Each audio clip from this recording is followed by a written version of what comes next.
Halo Yaudix, perkenalkan aku Laras dari Universitas Indonesia PGRI akan membahas topik tentang hate speech, di mana kita lagi ada volunteering dari Dikya Community pada topik hate speech dan hoax atau H2S.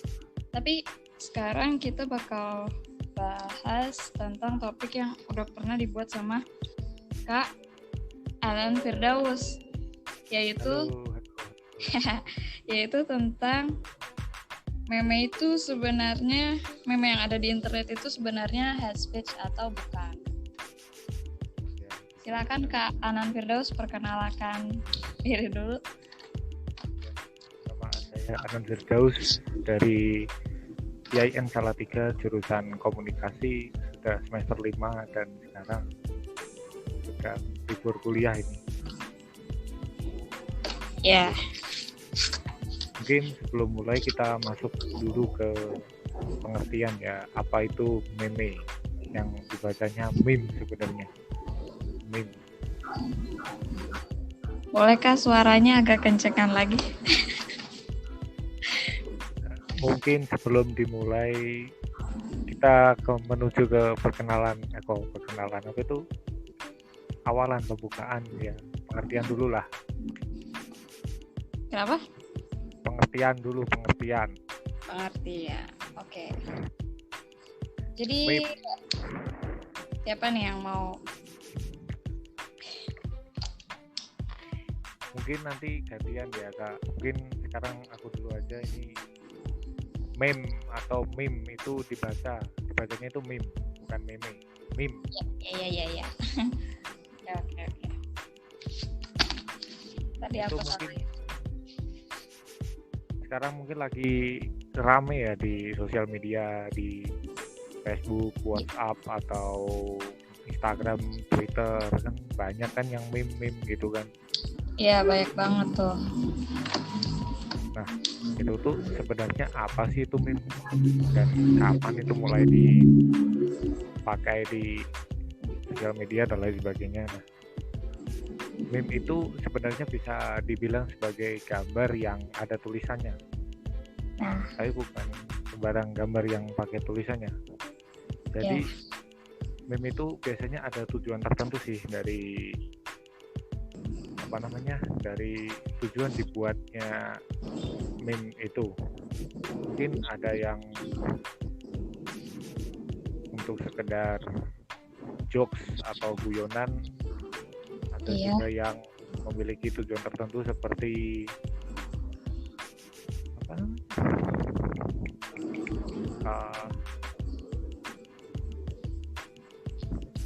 bisa jokes, bisa juga sindiran atau sarkas terhadap individu atau kelompok gitu kan. Ya bisa. Mungkin sekarang kita juga kadang nemu itu meme itu yang dipakai oleh beberapa perusahaan atau company untuk sekedar tujuan marketing.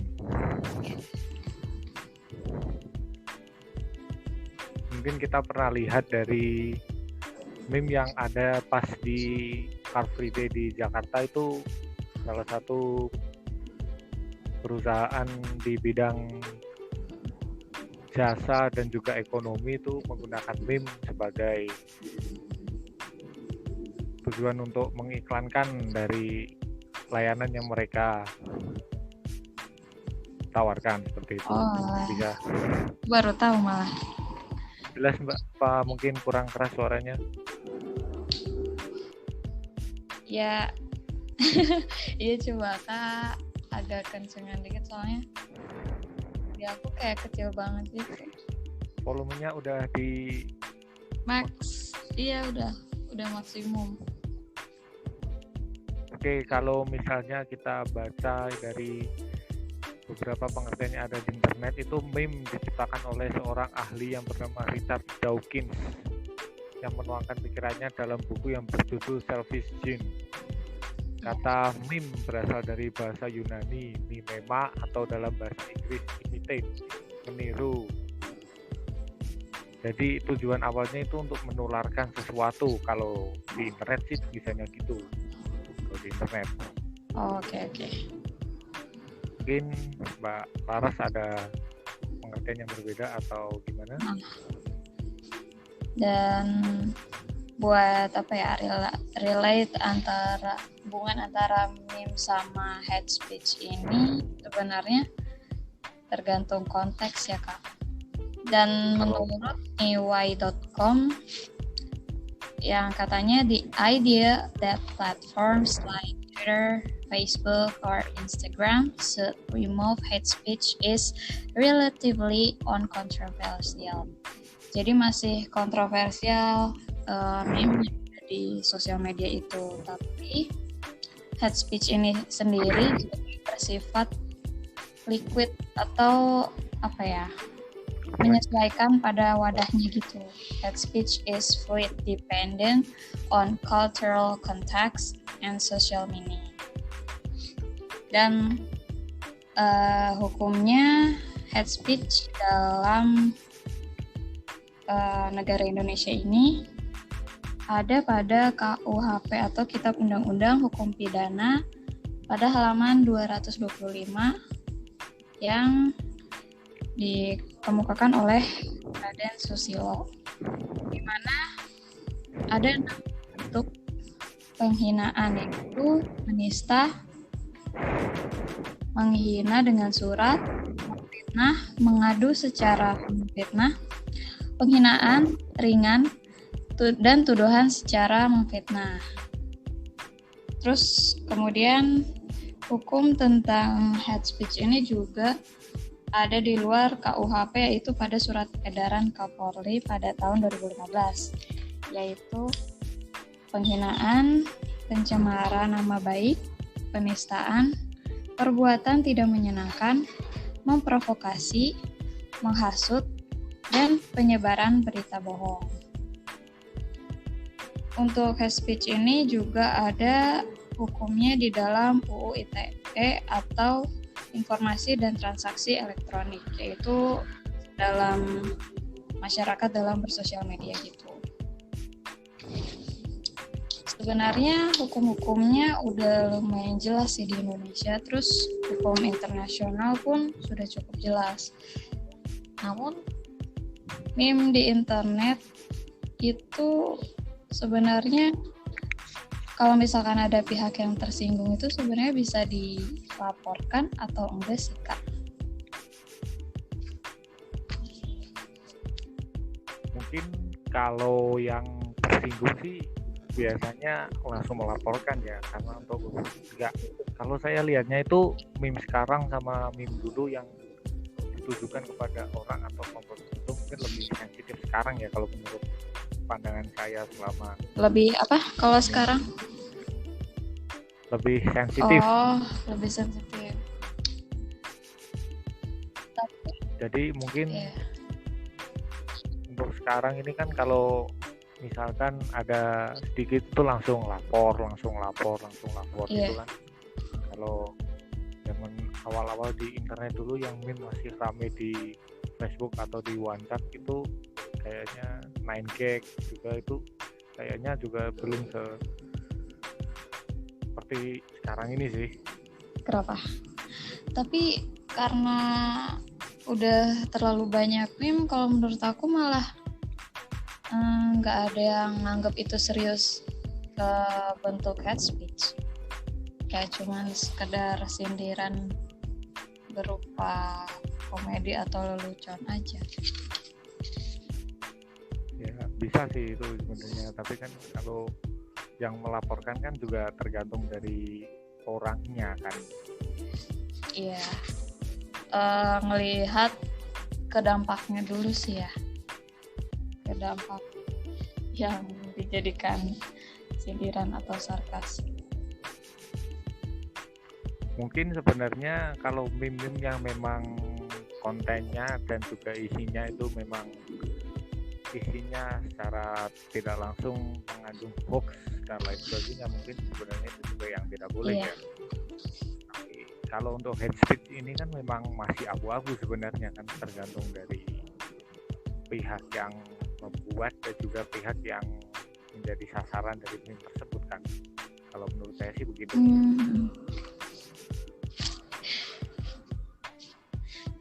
Terus banyak apa ya, rata-rata yang tersinggung itu malah pihak dari pemerintah gitu gak sih, atau kayak lembaga formal.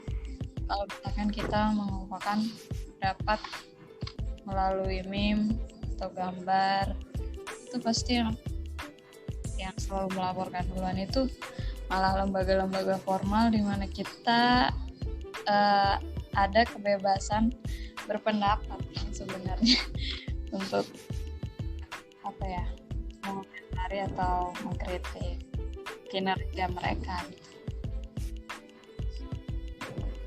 Ya memang sih, untuk sekarang kan memang banyak meme itu yang dipakai buat secara tidak langsung mengkritik dari pemerintah yang sekiranya dia nilai cukup kurang begitu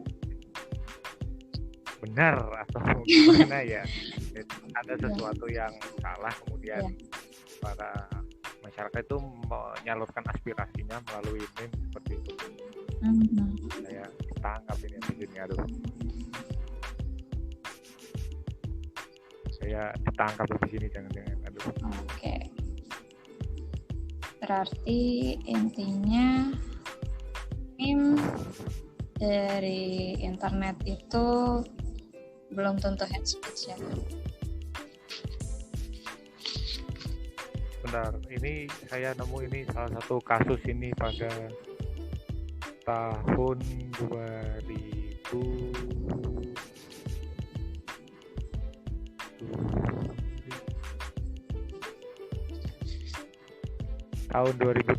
masih baru sih ini. Kalau saya lihat di webnya. Itu meme bentuk posting meme yang dianggap menghina presiden, seorang buruh ditangkap polisi ini. Presiden Indonesia. Iya, bagaimana tuh? Banyak sih kalau itu. Tapi ada yang ngegugat, maksudnya digugat pemerintah. Digugat apaan? Ya? Digugat apaan?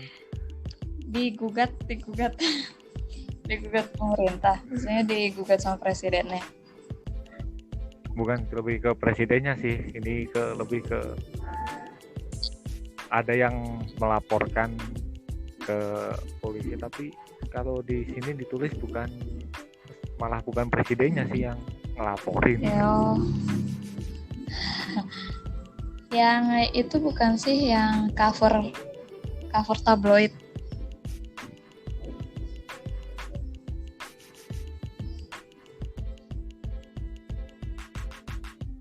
Kak. Wah, di sini kurang begitu dijelaskan meme yang mana yang dimaksud. Kalau cover tabloid udah lama, Deng, tahun lalu. Apa tahun? Ini katanya sih di sosial media. Gak tahu sih, soalnya banyak banget. Kemarin aja ada artikel itu juga bahas tentang waktu ibu mudanya Jokowi, Presiden Jokowi itu banyak yang bikin meme juga atau sindiran-sindiran kayak dalam bentuk status di WhatsApp, terus di forward lagi ke Twitter, kayak gitu sih. Banyak banget.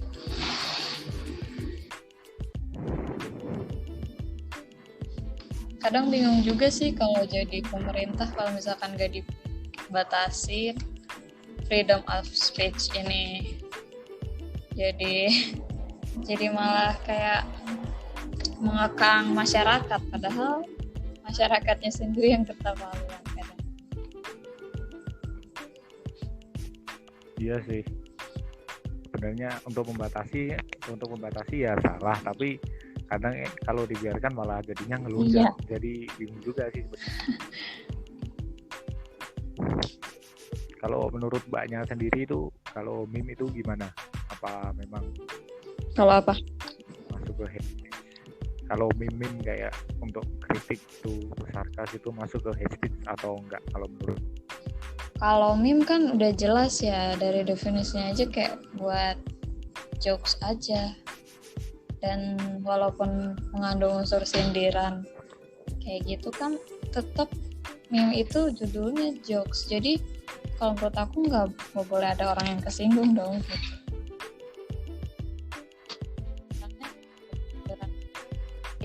Kesannya pada pembahasan meme adalah meme di internet itu adalah hate speech atau bukan? Menurut aku bukan. Menurut Kak Anan Firdaus, menurut Kak Daus, hate speech atau bukan? Kalau aku pribadi sih nganggapnya ya bukan hate speech sih, karena emang itu pun memang hanya seperti itu. Konteksnya itu jokes ya. Kebanyakan memang jokes, tapi ada beberapa kan juga yang untuk menyampaikan pendapat. Tapi menurut pribadiku bukan hate speech, kecuali kalau memang secara terang-terangan menghina beberapa pihak atau perorangan mungkin lebih cocok ya. Tapi kan selama ini konteks dari meme sebagian besarnya kan memang cuma untuk hiburan kan. Bukan hate speech. Karena segala jenis bentuk seperti kayak fitnah. Kalau fitnah mah itu sih Memang iya, kalau fitnah kan memang bisa dijadiin jokes sih emang. Tapi kalau misalnya bentuk penghinaan gitu kan konteksnya masih dalam jokes kalau dalam meme. Sama kayak di stand up comedy itu kan juga didominasi sama komedi atau lelucon aja kan. Jadi ya sebisa mungkin harusnya orang yang terlibat di situ nggak terpengaruh sama yang mengarah ke arah serius gitu kan. Maksudnya ya emang ada untuk bahan bercanda. guyonan. Suaranya Mungkin kakaknya ada pengalaman hate speech atau gimana, pengalaman pribadi? Kalau pengalaman pribadi, aku belum pernah bikin meme sih, cuman kampus pernah bikin. Dan menurut aku biasa aja sih, itu kan cuman mengkritik rektor kan. Waktu itu lagi demo ini sih. Demo waktu pertama kali kuliah online itu loh, ada yang bikin. Iya. Terus disebar-sebarin lewat WhatsApp. Tapi rektor pihak kampus nggak ada yang ngegugat, jadi nggak ada masalah. Ya karena memang itu memang murni aspirasi kan ya, aspirasi dari mahasiswa kan ya. Iya. Memang mereka punya hak untuk menyuarakan ide pendapat dari mereka. Iya, betul. Oke, cukup aja nih. Oke. Jadi cukup sekian pembahasan kami. Mohon maaf apabila banyak salah kata karena kita juga masih noob. Belum terbiasa membuat podcast. Jadi ini adalah podcast pertama kita. Ya benar. Sekian, terima kasih. Yaudix, sampai jumpa.